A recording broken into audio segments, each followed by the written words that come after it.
Happy Tuesday, everybody. Today is Tuesday, March 3rd, 2020, and I can't wait to cast my ballot today in the California primary. I'm super excited. Been sharing stuff with my students, been going over the literature and just explaining to them the voting process in the U.S. and getting them pumped up because a lot of them are going to be 18 within 2 to 3 years. So it's very crucial that as adults, we explain to our kids what it is that's happening in this democratic process, how things are working and how things should be working, and give them an opportunity to read and research and explore and discuss what's going on.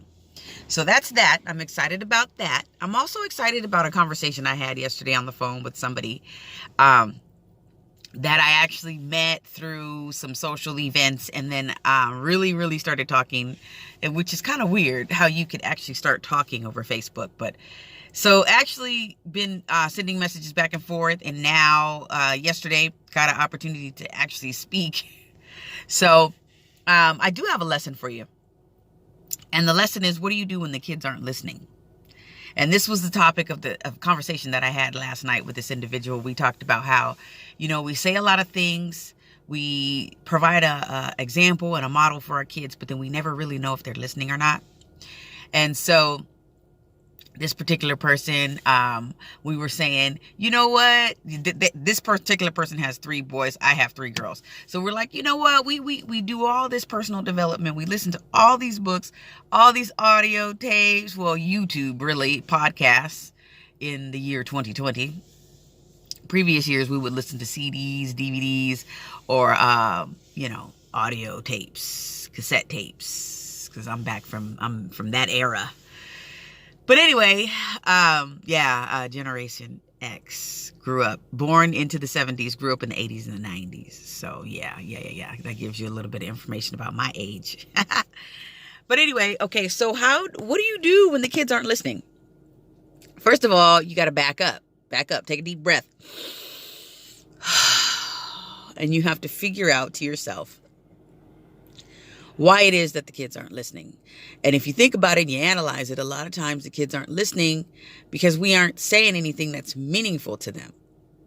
I'll give you a specific example. We're driving down the freeway, and it was me, my husband, and one of my daughters, and we were talking, just throwing all this wisdom, boom, giving her all these golden nuggets. And we found out, we looked back, she wasn't even paying attention. Wasn't focused, wasn't giving no eye contact, wasn't even really listening, had a little earbud in. And we're like, what? So I just start laughing and going about my day. So my husband says, as he's in the middle of a sentence, he looks back, he sees she's not paying attention. He says, by the way, there's a Starbucks off that next exit. All of a sudden, whoop, huh? So you got to find out what motivates each kid, which is very, very difficult to do because every person in this world is motivated by something different. Some kids are motivated by Starbucks. Some kids are motivated by video games. Other kids are motivated by clothing. Some kids would like to get their hair done, like to get their nails done. They like to buy little trinkets, little stuffed animals. So you really have to know your child, and you really have to know what it is that they like, what it is that motivates them and inspires them. And then you have to give them a why. So kids do need to know why. They do have that big question over their head, why? So if you can provide that before you start the conversation, you're going to get a more meaningful conversation. You're going to get someone who's engaged and who's listening and who's actually responding and talking back to you. Try that. Another thing, the reason why the kids aren't listening is because they're so distracted by their devices and they're so distracted by their friends. And they think that all these devices and all these friends are more important than actually living life. The life that's right in front of them with their family. So you got to come up with something meaningful to do. Kids respond well when you allow them to play games. You bring them in, let's play Uno. Let's watch a movie. We had a movie night the other night with my youngest daughter, and it was beautiful. She picked out the movie. It was a great movie. We had fun. There was a lesson at the end. It was a funny story. about a lady who, it was called Little, about a lady who, she was a big lady. She owned a company. She was a boss. And she got transformed and put under a spell and taken back to middle school. So she ended up going from 38 to 13. So that was kind of funny. And it was like a punishment for her because she was so mean to everybody on her staff. So she went back to middle school, got bullied, and had to, reconcile some of these issues from her youth. Powerful movie. Okay. But then we had that conversation the next day because after that movie, my youngest daughter had an attitude about having to wash the dishes, take care of the dog, having to get her clothes out for the next day because this was a Sunday night. So she still had some responsibilities, but she had an attitude about having to take care of her responsibilities. And so the next morning I said, you know what? We're going to reverse this. The next time we have a family night with a family movie, I'm going to make sure this is on me. I apologize. This is on me. I'm going to make sure that you do your chores first and then we watch the movie last because we got our priorities out of order. We went backwards. We didn't take care of business before pleasure. My mom always says business before pleasure. So we going to fix that. So I apologize. I said that was my fault. I should have held you accountable and told as the adult, this is what we're going to do. Then we're going to watch the movie. Very simple fix. So she understood why. She understood why it's important to take time to take care of your responsibilities first and then do the fun stuff later, because she had a hard time because she had to stay up a little bit later and she got, some verbal lashings because she decided to have an attitude because she didn't do the stuff she was supposed to do. Okay, so now she understands in her mind. Boom, I've explained it. She gets it. So next time we have a movie night, we're going to flip it. We're going to take care of responsibilities first. And we're going to have our pleasure time, family time, fun time later. So why aren't the kids listening? What do you do when the kids aren't listening? Number one, you have to have a conversation. And you have to tell them the purpose of the conversation. Why? I just had a conversation a few minutes ago. Just dropped my youngest one off at the bus stop. She's going out for ASB. It's a very competitive situation because they only have a certain amount of spots. And this is for her next 7th grade year.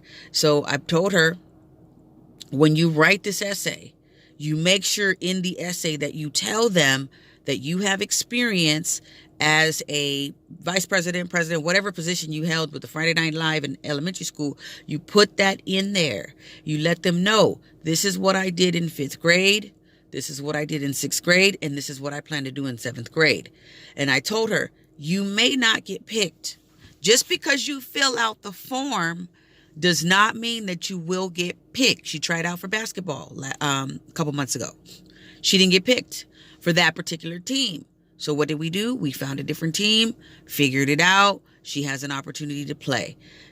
You have to explain to the students, to your children, to your youth church, your youth group at your church.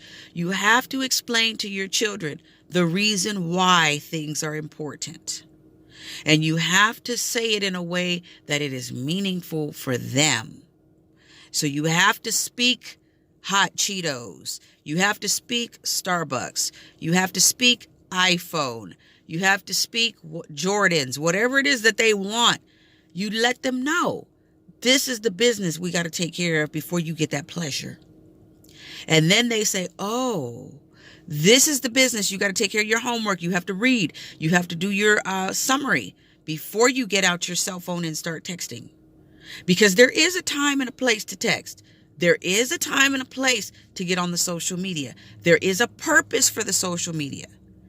There is relaxation time. There's R&R. It is okay to do these things that we love to do, to go to Starbucks. It is okay. It's fine.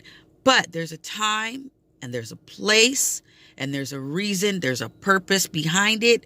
And we need to stop, take a step back, talk about the purpose, talk about the reasoning, and let's make some logical decisions. So why aren't the kids listening? Because we're telling, but we're not explaining the why behind what we do, and we're not speaking in a language that they understand.